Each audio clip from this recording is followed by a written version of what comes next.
Thanks, guys. I'm here in sunny Queensland at 1 Mile State School in Gympie to meet a teacher who's come up with his very own course about coding video games and meet some of the students. So let's drop in and see how they're doing.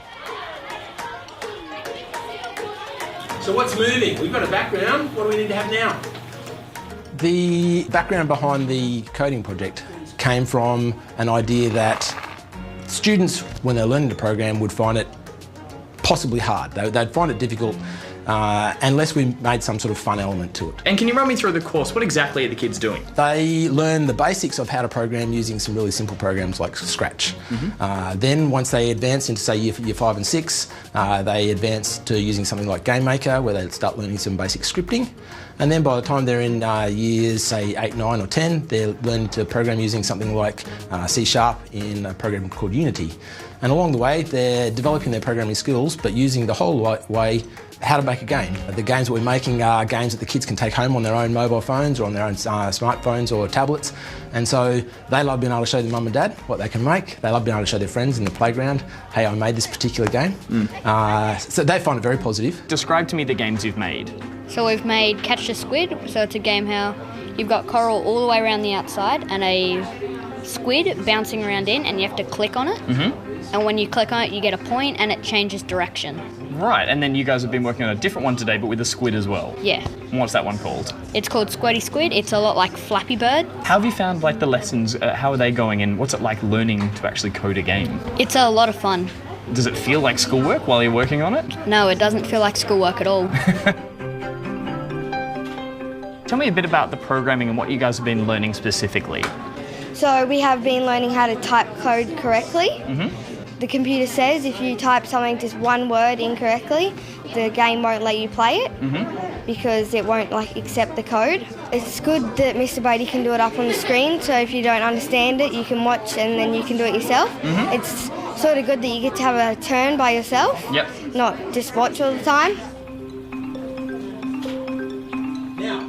How do you break down something as complex as coding to teach kids in year 6? You use the same sort of method that anyone takes to learn anything, and that is you use analogies all the way along. So students won't necessarily understand the concepts of programming, but they'll understand the concept of, say, how to make a piece of toast. And you say, okay, when you make your piece of toast, you don't put the butter on the bread before you put it in the toaster. You've got to do it in the correct sequence. And so if you give them that and you say, okay, the toast is like this particular piece of programming and the toaster is like that, and then they understand that process, then when you then introduce that to being the programming steps, they get it a bit better. We've learned about variables, we've learned about IntelliSense, and next week I want to start teaching you about how statements work.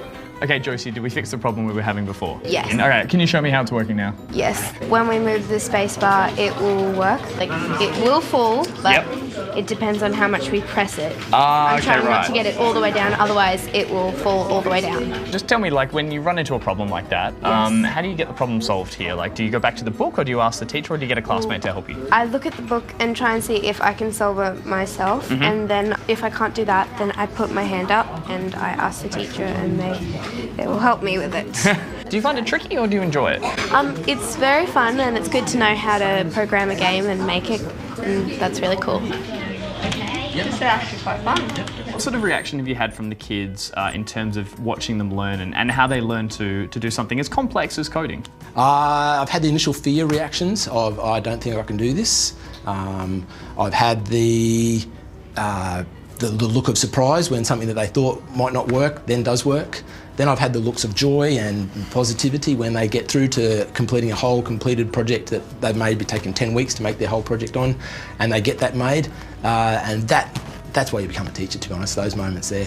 What are you hoping that the kids can take away from this outside of just making a game? Programming obviously goes across the spectrum when it comes to potential future careers. The number of jobs that kids are going to have in the future when it comes to being able to program are growing. I see that as more options that the kids have got for the future. Do you guys think that this kind of class, teaching yourselves how to make a game, is something that you'd like to do more of? Yeah, I'd like to do a lot more of this.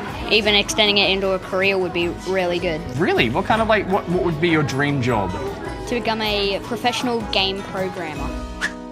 Wow, what an inspirational teacher. Yeah, so good to see spawnlings making games in schools. Now it's your turn to help the spawnlings at the Our Spawn Point desk. Off you go. Ho, ho, ho.